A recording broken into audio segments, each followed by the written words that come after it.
नमस्कार सभी को। इस वीडियो लेक्चर में हम लोग क्लास 8 सोशल साइंस के मतलब हिस्ट्री के कुछ इंपॉर्टेंट नोट्स डिस्कस करेंगे। जो चैप्टर है उसका नाम है rise of Marathas. New NCERT के ये नोट्स होने वाले हैं। तो चलिए स्टार्ट करते हैं, देखते हैं क्या क्या चीज़ें इसमें हम लोग को डिस्कस करनी है। तो सबसे पहले देख लेते हैं मराठास जो थे वो कौन थे। तो Marathas were group of people native to Deccan plateau. तो ये लोग मेनली जो निवासी थे, जो नेटिव थे, वो कहाँ के थे? डेक्कन प्लेट्यू के आसपास के सब निवासी थे, नेटिव थे। ठीक है, लेकिन आज के टाइम में अगर देखेंगे वो पूरा एरिया क्या है? महाराष्ट्र का एरिया है। इनकी जो लैंग्वेज थी वो मराठी थी। Which had rich literary tradition. तो एक बहुत ही पुराना ट्रेडिशन था इनका। ठीक है, जो लैंग्वेज थी वो बहुत ही पुरानी लैंग्वेज थी। बाय 17th सेंचुरी मराठा रोज एज स्ट्रॉन्ग पॉलिटिकल पावर। तो 17th सेंचुरी के आसपास जो मराठा है उनके पास बहुत ही स्ट्रॉन्ग पॉलिटिकल पावर आ गई, जिसकी वजह से इंडिया की हिस्ट्री में बहुत ही बड़ा इम्पैक्ट मराठाज ने डाला है। कल्चरल बैकग्राउंड की बात अगर करी जाए, इनका कल्चरल बैकग्राउंड जो था वो क्या था? तो Yadav dynasty ruled most of the Maharashtra. तो यादव डायनेस्टी जो थी साउथ की मेनली, इसने ही क्या किया था? महाराष्ट्र में मेनली रूल किया था। 13th और 14th सेंचुरी के आसपास की बात है, लेकिन बाद में दिल्ली सल्तनत ने इस पे कैप्चर कर लिया था। भक्ति movement widely spread in Maharashtra. तो भक्ति मूवमेंट का बहुत ही बड़ा यहाँ पर इन्फ्लुएंस रहा है महाराष्ट्र में। ठीक है, इसमें क्या था कि कुछ इंपॉर्टेंट सेंट्स की बात अगर करी जाए जो भक्ति मूवमेंट से रिलेटेड थे, जैसे ज्ञानेश्वर की बात करें, ठीक है, नामदेव की बात करें, तुकाराम की बात करें, रामदास की बात करें, तो ये सारे के सारे जो हैं ये भक्ति सेंट के जो है भक्ति सेंट्स हैं।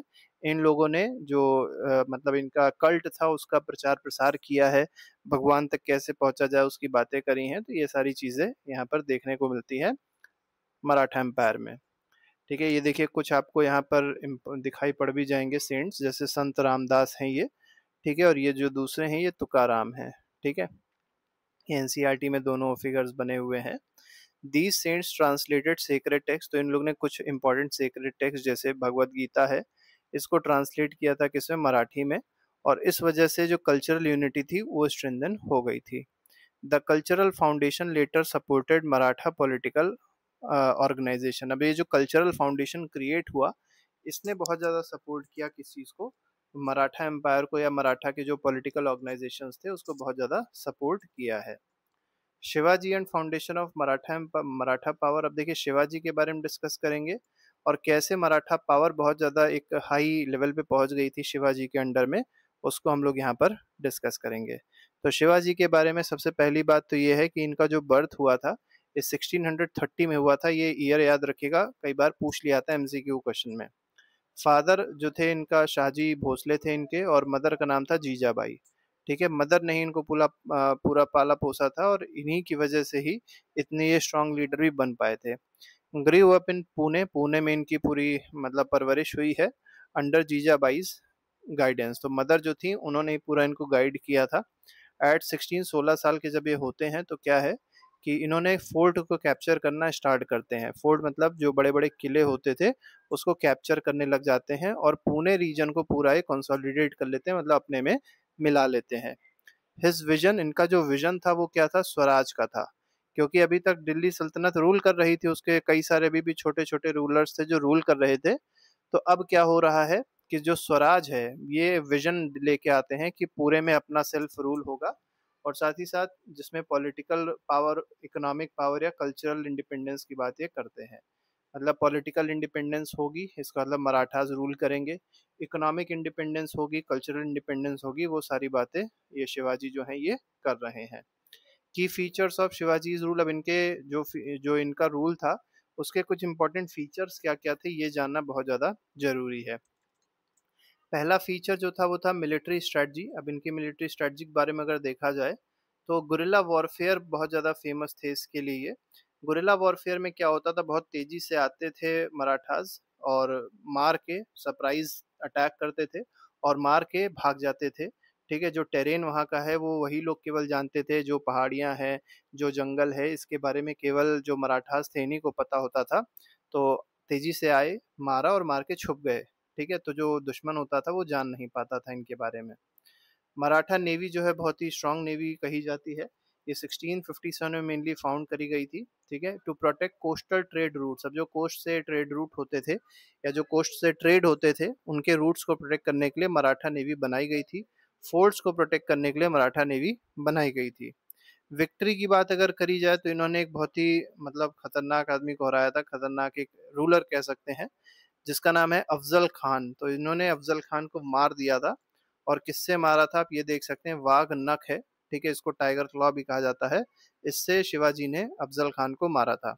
इसको हाथ में पहना जाता है, इधर मान के चलिए एक बीच वाली उंगली जाएगी, ठीक है, इधर अंगूठा जाएगा, ठीक है, और इसी से ही पूरा भोग दिया जाता है, और बड़ा खतरनाक टाइप का होता है ये। डिफीटेड शाइस्ता खान, शाइस्ता खान को भी इन्होंने हराया था, ठीक है, एक सरप्राइज रेड करी थी, ठीक है, सर्जिकल स्ट्राइक स्ट्राइक टाइप की आप इसको समझ सकते हैं, और शाइस्ता खान को भी हरा दिया था। बाद में सूरत को इन्होंने कैप्चर कर लिया था और मुगल को एक तरीके से ह्यूमिलिएट कर दिया था, क्योंकि सूरत पे मुगल का एक तरीके से दबदबा बना हुआ था, तो मुगलों को हरा के सूरत पे कैप्चर कर लिया था शिवाजी ने। अब आते हैं औरंगजेब और मुगल्स पे इनका क्या रोल रहा है और मराठा ने किस तरीके से इनके साथ ट्रीटमेंट किया, क्या चीजें रहीं।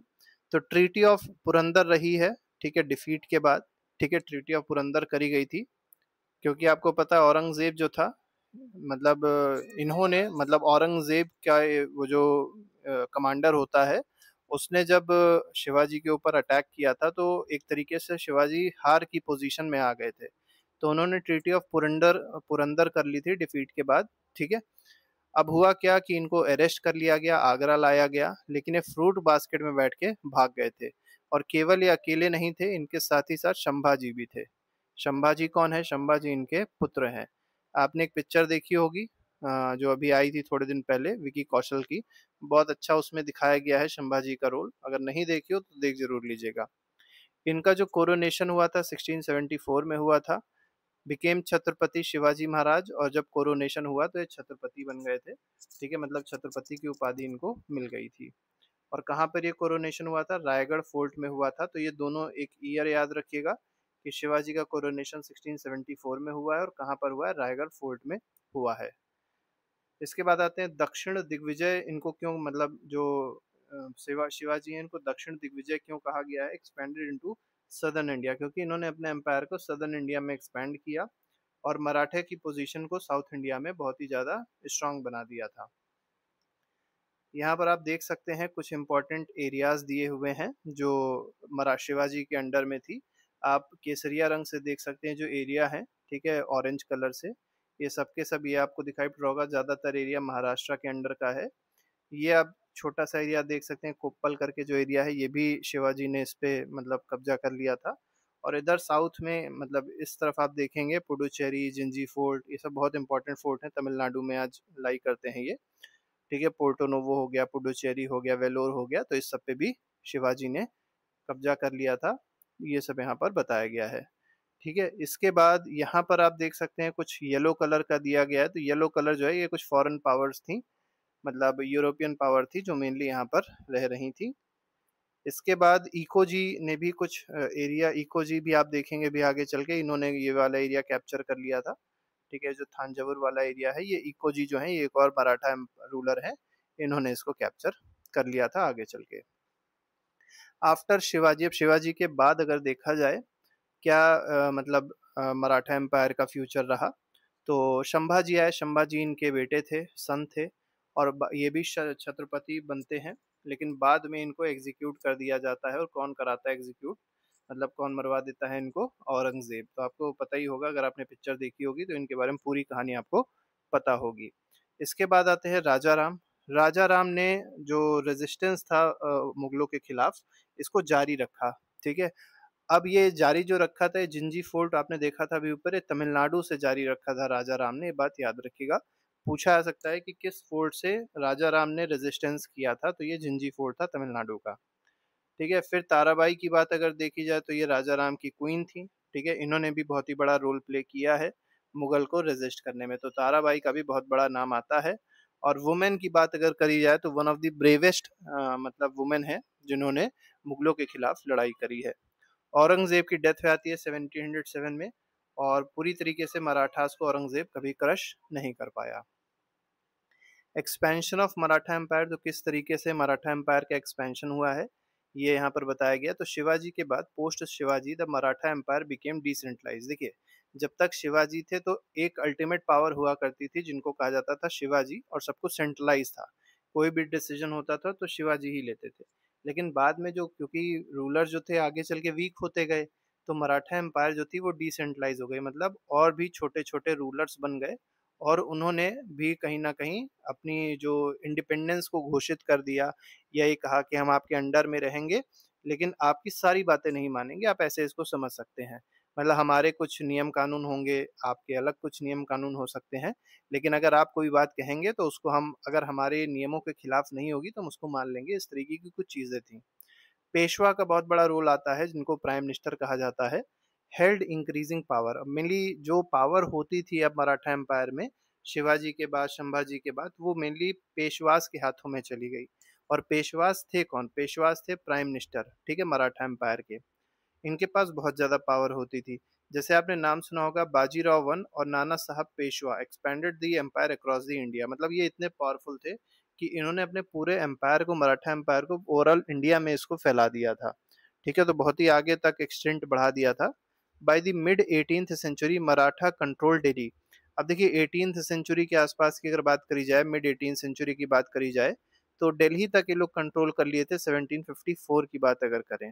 एंड वास्ट टेरिटरीज, तो आप देख सकते हैं जो अगर टेरिटरी इनकी देखी जाए, तो देखिए जो आपको मतलब ऑरेंज कलर से दिखाई पड़ रही होगी, ये सारी की सारी मराठा की टेरिटरी है। ठीक है, तो देखिए पहले केवल ये महाराष्ट्र में ही फैले हुए थे, लेकिन धीरे धीरे करके पूरा नॉर्थ इंडिया, पूरा यहाँ तक लाहौर हो गया, अटक हो गया, पेशावर हो गया, सब मराठास का एक तरीके से कब्जा हो गया था। ठीक है, तो बहुत ही बड़ा एम्पायर हो गया था मराठा एम्पायर का। ठीक है, अब इम्पोर्टेंट बैटल्स हम लोग देखेंगे। अब यहाँ से धीरे धीरे करके मराठास का फॉल स्टार्ट हो जाएगा। तो मराठा का पहला फॉल जो हुआ वो बैटल ऑफ पानीपत में हुआ। बैटल ऑफ पानीपत में क्या हुआ था, मराठा जो थे उनकी लड़ाई हुई किसके साथ? अफगान के साथ। और अफगान का कौन आया था? अहमद शाह अब्दाली आया था। ठीक है, अहमद शाह अब्दाली को एक और नाम दिया गया है, दुर्रे दुर्रानी भी कहा जाता है। तो कभी मान लीजिए आपसे पूछा जाए दुर्रे दुर्रानी जो है ये कौन है, तो ये अहमद शाह अब्दाली का नाम है। ठीक है, तो ये आता है, इससे लड़ाई होती है और मराठा जो है इनकी ह्यूज डिफीट हो जाती है। अब डिफीट के पीछे रीजन क्या था? पानीपत का जगह थी। क्योंकि देखिए मराठा जो थे इनकी आदत क्या थी कि ये गुरिल्ला वॉरफेयर करते थे, और पानीपत जो था वो खाली मैदान था, मतलब बिल्कुल सपाट था। तो यहाँ पर इनको स्ट्रेटजी पता ही नहीं थी कि कैसे लड़ना है, लेकिन फिर भी लड़ाई करी, बहुत वीरता से लड़ाई करी, लेकिन हारे। हार। ठीक है, बट लेटर रिकवर्ड, लेकिन बाद में इन लोग ने रिकवरी कर ली मराठास ने। फिर आता है एंग्लो मराठा वॉर, मतलब अंग्रेजों के साथ मराठा का वॉर होता है। तो पहला वॉर होता है 1775 से 1782 के बीच में। यहाँ पर मराठा की क्या होती है? विक्ट्री होती है। मेनली आपको केवल ईयर याद रखना है कि 1775 से 1782 तक लड़ाई होती है, और 1782 में एक ट्रीटी होती है जिसको कहते हैं ट्रीटी ऑफ सलबाई। ठीक है, ये बहुत इंपॉर्टेंट ट्रीटी है। कब हुई थी? 1782 में हुई थी। ठीक है, और किसके किसके बीच में हुई हुई होगी? जो दोनों लड़ाई कर रहे हैं, मतलब एंग्लो, मतलब इंग्लैंड या ब्रिटिश कह सकते हो, और मराठा।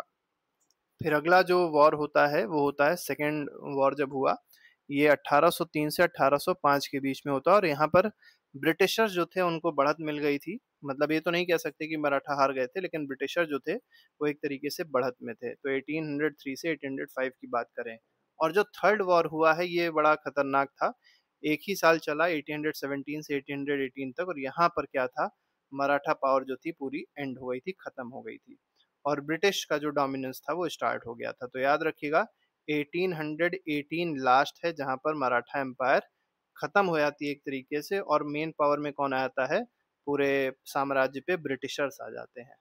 ठीक है, ये तीन एंग्लो मराठा वॉर हैं। तो 1775 से 1782 पहली हुई, दूसरी 1803 से 1805 तक हुई, और तीसरी 1817 से 1818 तक हुई है। ठीक है, आगे बढ़ते हैं। मराठा के एडमिनिस्ट्रेशन के बारे में हम लोग बात करेंगे कि किस तरीके का एडमिनिस्ट्रेशन था मराठास का। ये बहुत ज़्यादा जरूरी है जानना। तो पहला सिविल एडमिनिस्ट्रेशन जो था वो सेंट्रलाइज था। ठीक है, और ये किसने इंट्रोड्यूस किया था? तो शिवाजी ने ही इसको इंट्रोड्यूस किया था। सेंट्रलाइज का मतलब हर एक चीज़ एक ही जो रूलर है वो डिसाइड करता था, मतलब जो मेन पावर थी वो केवल शिवाजी के पास ही थी। हेरिडिटरी जो पोस्ट होती थी, मतलब जैसे कोई अगर पर्सन कुछ है तो उसका बच्चा भी वही बन जाएगा। जैसे मान लीजिए आज के टर्म में देखा जाए तो मान लीजिए कोई पर्सन है, उसका वो आईएएस है, तो क्या उसका बेटा भी आईएएस हो जाएगा? अगर ऐसा हो रहा होता तो इसको बोलते हैं हेरिडिटरी पोस्ट है आईएएस। लेकिन होता क्या है, कोई भी इस पोस्ट पे जा सकता है, ठीक है। तो हेरिडिटरी पोस्ट उसी समय से अबॉलिश कर दी गई थी। ऑफिशियल्स वर सैलरीड, तो ऑफिशियल्स को क्या दी जाती थी, सैलरी दी जाती थी, और उनको रेगुलरली ट्रांसफर भी किया जाता था। आज भी अगर आप देखेंगे तो जो हाई अथॉरिटीज होती हैं उनमें रेगुलर ट्रांसफर होता रहता है, और क्यों होता है, करप्शन को रिड्यूस करने के लिए, कि अगर एक ही जगह कोई पर्सन रहेगा तो वहां के बारे में जान जाता है सब कुछ, तो करप्शन करने के जो चांसेस होते हैं वो बढ़ जाते हैं। इसके बाद आते हैं सोल्जर्स वेलफेयर के लिए, देखिए क्या किया गया है। तो पेंशन्स दी गई हैं विडोज को, सोल्जर की जो विडोज होती थी उनको, मतलब विधवाएं जो होती थी, जब सोल्जर मर जाता था तो उनकी विधवाओं को पेंशन दी जाती थी, जॉब उनके लड़कों को दिया जाता था। ये सब कुछ अच्छी चीजें हैं जो हम लोग को मराठा एम्पायर में देखने को मिलती हैं। केयर फॉर सब्जेक्ट्स, तो जो इनके सब्जेक्ट्स हुआ करते थे, जो इनके मतलब ऐसे समझ सकते हैं, जो इनकी प्रजा हुआ करती थी उनका एक केयर भी करते थे।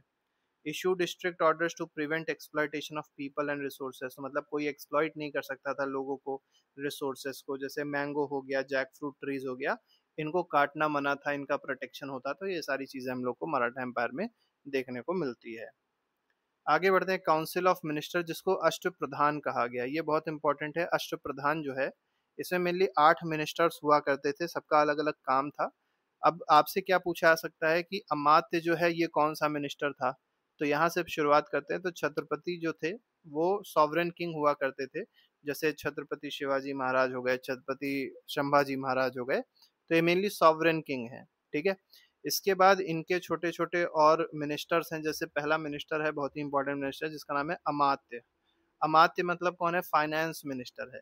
प्रधान की बात करी जाए तो प्रधान कौन है, प्राइम मिनिस्टर है। बाद में यही जो प्रधान है वो क्या बन जाएगा, पेशवा बन जाएगा, ठीक है। इसके बाद होता है सचिव। अब सचिव कौन है, सचिव रेवेन्यू मिनिस्टर है, रेवेन्यू कलेक्ट करने का मेनली काम करता है, ठीक है। और कौन सी रेवेन्यू, लैंड रेवेन्यू की बात अगर करी जाए।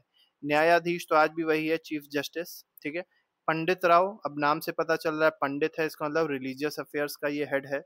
सेनापति, नाम से पता चल रहा है तो कमांडर इन चीफ मतलब आर्मी का ये हेड है। सुमंत अगर बात करी जाए, सुमंत कौन है, तो ये फॉरेन अफेयर्स का मिनिस्टर है, ठीक है, सुमंत, ठीक है। मतलब एक तरीके से जो फॉरेन अफेयर से रिलेटेड, दूसरी कंट्रीज के साथ जो रिलेशंस होते थे उससे रिलेटेड कोई बातचीत होती थी तो ये सुमंत करता था। और मंत्री, एक मंत्री, आज तो मंत्री कोई भी हो सकता है, लेकिन उस समय मंत्री का मतलब था इंटेलिजेंस मिनिस्टर। तो इंटेलिजेंस से रिलेटेड जो भी रिपोर्ट होती थी, जो भी चीजें होती थी, मंत्री करता था। रेवेन्यू सिस्टम बहुत ज़्यादा इंपॉर्टेंट है। रेवेन्यू सिस्टम अगर देखें तो जो टैक्स लिए जाते थे वो दो तरीके के थे। एक चौथ था जो 25% था, और सदेशमुखी था जो 10% लिया जाता था, ठीक है।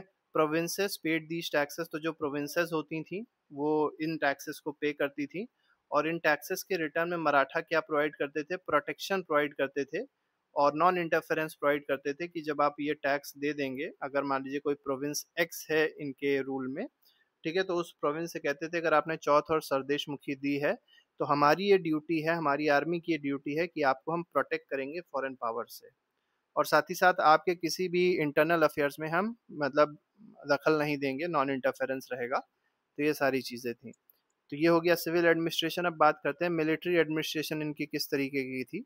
तो 3 डिवीजन ऑफ आर्मी, पहला तो यही है कि इनकी जो आर्मी थी 3 डिवीजन था, उसमें इन्फेंट्री था, कैवलरी था और नेवी था। कैवलरी टाइप जो थी वो मेनली दो तरीके की कैवलरी होती थी इनकी। एक बारगीर्स होती थी, horses and equipment supplied by state. तो बारगीर क्या होते थे कि जो हॉर्स होगा और जो इक्विपमेंट होंगे वो कौन सप्लाई करेगा, वो स्टेट खुद ही सप्लाई करेंगे। स्टेट मतलब जो मेन हेड है, जो ऐसे समझ सकते हैं जो मेन गवर्नमेंट है, जो सेंट्रल गवर्नमेंट है, वो सप्लाई करेगी।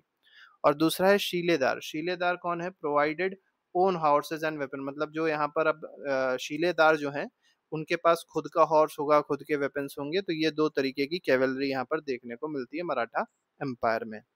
Adopted European style discipline troops and artillery, तो अगर इनका देखा जाए तो इन लोगों ने यूरोपियन स्टाइल अडॉप्ट कर लिया था, क्योंकि इनमें जो ट्रूप्स थे उनके अंदर डिसिप्लिन बहुत ज़्यादा था, तो वो सारी चीज़ों को इन लोगों ने अडॉप्ट किया था। आर्टिलरी भी इनके पास थी, ठीक है। और आर्टिलरी का अगर देखा जाए तो 18 सेंचुरी मेनली इनके पास आर्टिलरी आ गई थी, और किसके अंडर में, महादजी शिंदे के अंडर में। आगे बढ़ते हैं, वेपन्स की बात अगर करी जाए तो अलग अलग तरीके के वेपन्स यूज करते थे, जैसे स्वॉर्ड तलवार हो गई, लैंसेस हो गए, गन्स हो गई, रॉकेट्स हो गए। मेटल ट्यूब रॉकेट यूज करते थे 1770 में, आप देख सकते हैं यहाँ पर अलग अलग तरीके की, यहाँ पर बंदूक भी आप देख सकते हैं यूज करते हैं। और ये अलग अलग तरीके के सारे क्या दिए हैं, वेपन दिए हुए हैं जो मराठा जो थे वो यूज करते थे। फोर्ट्स जो थे वो क्या थे, forts backbone of Maratha defence. तो मराठा के डिफेंस के लिए सबसे इंपॉर्टेंट जो जगह थी उसको कहते थे फोर्ट्स, मतलब किला। और यहाँ पर इंपॉर्टेंट फोर्ट्स दिए गए हैं, जैसे रायगढ़ का फोर्ट हो गया, प्रतापगढ़ का फोर्ट हो गया, सिन्हगढ़ का फोर्ट हो गया। तो ये सारे फोर्ट्स हैं जो इंपॉर्टेंट थे और इन्हीं को क्या कहा गया, बैकबोन कहा गया है मराठा के डिफेंस का। और यहीं से ही ये क्या करते थे, गुरिल्ला वॉरफेयर करते थे और सर्वाइवल करते थे कि मुगल के खिलाफ, मतलब मुगल के खिलाफ इन्हीं से ही लड़ाई होती थी।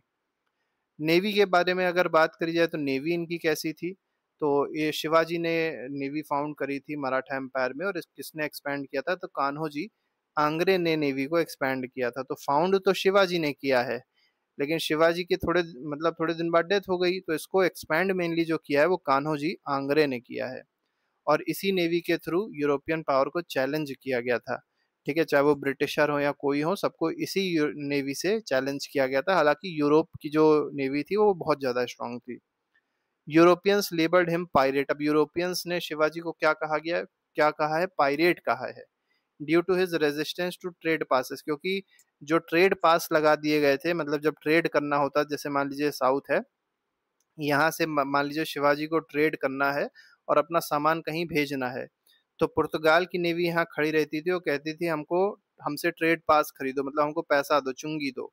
तो ये मना कर देते थे कि हम कोई चुंगी उंगी नहीं देंगे, ठीक है, फ्री में ट्रेड करेंगे। तो वही है, तो उसी के लिए क्या है कि रेजिस्टेंस इन्होंने बहुत ज्यादा किया था ट्रेड पासेस के खिलाफ।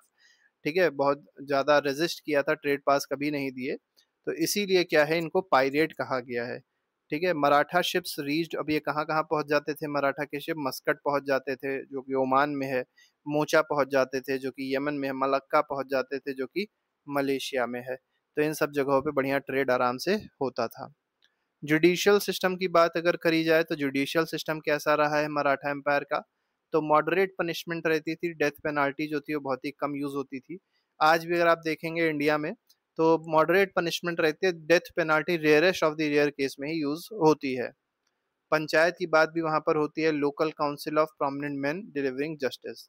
तो पंचायत का काम क्या होता था, ये एक एक मेन की, मतलब कुछ पुरुषों की एक काउंसिल होती थी, एक मीटिंग होती थी या एक असेंबली होती थी, और ये क्या करती थी, जो भी मतलब चीजें आती थी इनके सामने वो सुनते थे और उस हिसाब से जस्टिस करते थे।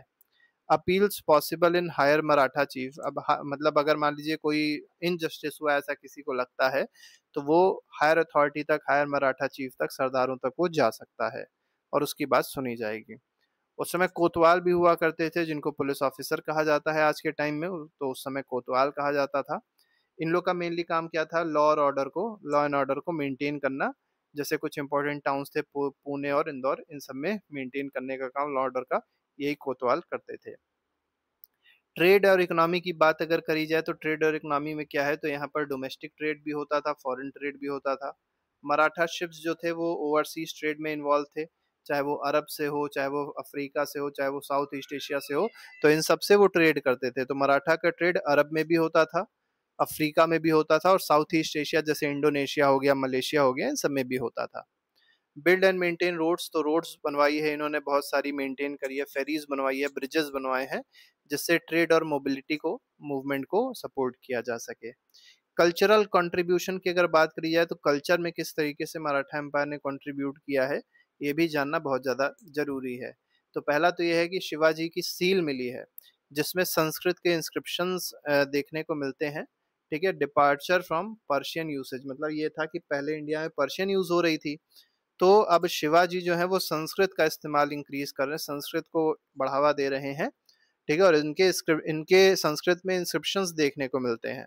ठीक है, जिससे पता चलता है कि पर्शियन का यूसेज कम करके संस्कृत के यूसेज को बढ़ाया जा रहा है। राज व्यवहार कोश की अगर बात करी जाए तो glossary to replace Persian words with Sanskrit Marathi terms. तो देखिए पहले हर चीजों में पर्शियन के वर्ड्स यूज किए जाते थे, क्योंकि आपको पता है मुगल्स आए, दिल्ली सल्तनत आए, तो इन लोगों ने पर्शियन को मेनली प्रमोट किया। अब शिवाजी क्या कर रहे हैं, या जो मराठा एम्पायर वो क्या कर रहा है, संस्कृत को और मराठी को इंक्रीज कर रहा है, इसको प्रमोट कर रहा है। और उसके लिए एक राज व्यवहार कोश भी क्रिएट किया गया था, मतलब एक डिक्शनरी टाइप की क्रिएट करी गई थी। आगे आते हैं promotion of Marathi and Sanskrit literature. तो मराठी और संस्कृत लिटरेचर को भी प्रमोट किया मराठाज ने, टेम्पल बनवाए हैं, आर्ट और ट्रेडिशंस को भी सपोर्ट किया है। रिस्पेक्ट फॉर ऑल रिलीजन, ये बहुत इंपॉर्टेंट है कि हर रिलीजन के लिए रिस्पेक्ट था। ठीक है, हालांकि रूट जो थे इनके वो हिंदू ट्रेडिशन से थे, लेकिन किसी भी रिलीजन का डिसरिस्पेक्ट नहीं करते थे। ठीक है, तो ये सारी चीजें इनमें देखने को मिली है, तो कल्चर में इस तरीके से इन्फ्लुएंस रहा है। रोल ऑफ वुमेन की बात करी जाए तो वुमेन का भी बहुत ही बड़ा रोल रहा है मराठा एम्पायर में। जैसे ताराबाई हैं, इन्होंने मराठा किंगडम को डिफेंड किया था आफ्टर राजा राम्स डेथ। तो राजा राम की डेथ के बाद मराठा किंगडम को इन्होंने क्या किया है, डिफेंड किया है, एक्सपैंडेड इनटू नॉर्थ इंडिया, और फिर इसको नॉर्थ इंडिया में क्या कर दिया है, एक्सपैंड कर दिया है। ठीक है, तो जब राजा राम की डेथ होती है तो मराठा किंगडम क्योंकि अकेला हो गया था और कोई इसका वारिस नहीं था, तो ताराबाई ने खुद इस मराठा किंगडम को संभाला और नॉर्थ इंडिया तक इसको एक्सपैंड किया। आप देख सकते हैं ताराबाई यहाँ पर हैं और एक बैटल में जा रही हैं, घोड़े पे हैं। ठीक है, तो इस तरीके से लड़ाई वड़ाई हुई है। एक और बहुत इंपॉर्टेंट लेडी हैं जिनका नाम है अहिल्याबाई होलकर। ये भी बहुत इंपॉर्टेंट, बहुत ही फेमस हैं। इन्होंने भी बहुत सारे काम किए हैं। तो ये वाइज रूलर थी इंदौर की। इन्होंने बहुत सारे टेम्पल बाद में रिकंस्ट्रक्ट करवाए, रोड बनवाए, घाट बनवाए, हैंडलूम वीविंग को इन्होंने प्रमोट किया। इन्होंने कुछ इंपॉर्टेंट टेम्पल्स बनवाए, जैसे मतलब रीबिल्ड करवाए, जैसे काशी विश्वनाथ टेम्पल जब औरंगजेब ने तोड़वा दिया था, सोमनाथ टेम्पल जब तोड़वा दिया गया था, तो ये सब खराब हो गए थे, तो इनको रीबिल्ड किसने करवाया है, अहिल्याबाई होलकर ने करवाया है। ये उनकी फोटो है, पोस्टेज स्टैंप है जो जारी किया गया था। मराठास जो थे थांजवूर तक भी पहुंच गए थे, उसको थोड़ा सा देख लेते हैं। थांजवूर जो है वो रीजन है कहाँ पर, तमिलनाडु में, और इसको रूल कौन कर रहा था, मराठास इसको रूल कर रहे थे। इकोजी, ठीक है, शिवाजी हाफ ब्रदर, मतलब जो एक तरीके से शिवाजी के भाई थे इकोजी, वो तमिलनाडु पे रूल कर रहे थे, और उस जगह का क्या नाम था, थांजावुर था।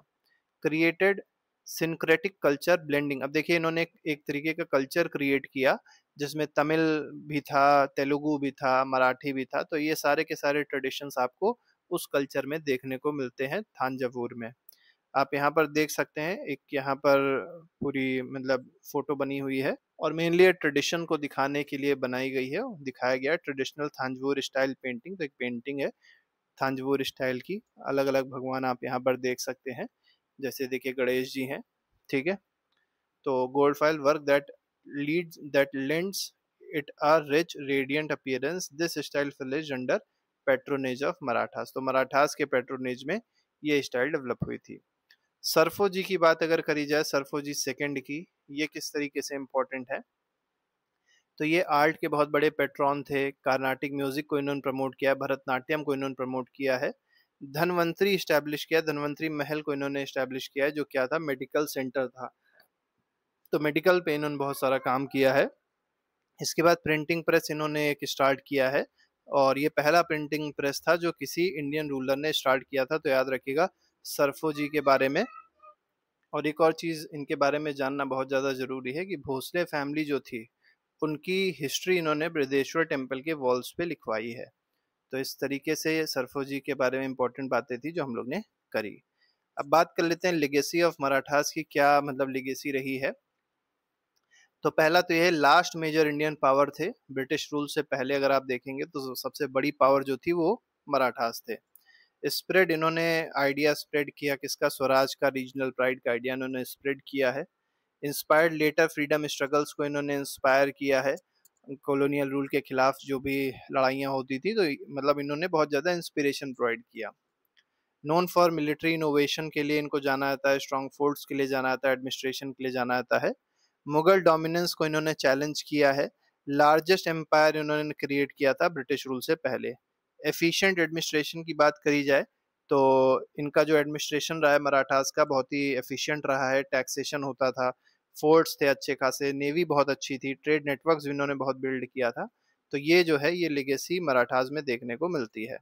इसके बाद रिवाइव क्या क्या किया है, तो लोकल ट्रेडिशन कल्चर को रिवाइव किया है, कोई रिलीजियस डिस्क्रिमिनेशन नहीं किया है, और साथ ही साथ इम्पोर्टेंट क्या है कि आइडिया ऑफ स्वराज को इन्होंने इंस्पायर किया है। सीड प्लांट किए हैं किस चीज के, फ्रीडम मूवमेंट के। ठीक है, तो इंडियन फ्रीडम मूवमेंट के सीड्स एक तरीके से प्लांट किए हैं। आखिरी बात यहाँ पर देख लेते हैं, क्विक रिकैप है, कुछ इंपॉर्टेंट डेट्स देख लेते हैं। जैसे 1630 की बात अगर करी जाए तो बर्थ ऑफ शिवाजी है। 1657 में मराठा नेवी बनाई गई थी। ठीक है, शिवाजी ने बनवाई। इसके बाद 1664 में क्या हुआ है, सूरत पे अटैक करके उसको कैप्चर कर लिया था। इसके बाद 1674 में क्या हुआ है, तो कोरोनेशन हुआ है शिवाजी का, कहाँ पर, रायगढ़ में। 1680 में, मतलब 50 साल तक शिवाजी जीवित रहे हैं, और 1680 में इनकी डेथ हो जाती है शिवाजी की। और यहाँ पर 1707 में किसकी डेथ होती है, औरंगजेब की डेथ होती है, और मुगल यहाँ से फॉल करने लग जाता है, क्योंकि औरंगजेब की कुछ पॉलिसीज ही ऐसी थी जिसके मतलब जिसको आगे चल के मुगल का एक तरीके से बड़ा खराब सिचुएशन आ गई थी। 1761 में बैटल ऑफ पानीपत होता है, मराठा यहाँ पर हार जाते हैं, ठीक है, अहमद शाह अब्दाली से, अफगान से। 1818 में क्या होता है, थर्ड एंग्लो मराठा वॉर होता है, और यहाँ पर पूरी तरीके से मराठा एम्पायर फॉल कर जाता है और ब्रिटिशर का पूरा कब्जा हो जाता है। तो इस तरीके से इंपॉर्टेंट नोट्स थे जो हम लोग ने डिस्कस किए। इसके अलावा हर एक चैप्टर के नोट जो है वो हम लोग ने प्लेलिस्ट में बनाए हैं, उसको आप जाके देख सकते हैं और अपना रिविजन अच्छे से कर सकते हैं। अभी के लिए फिलहाल नहीं, thank you very much, good bye, जय हिंद।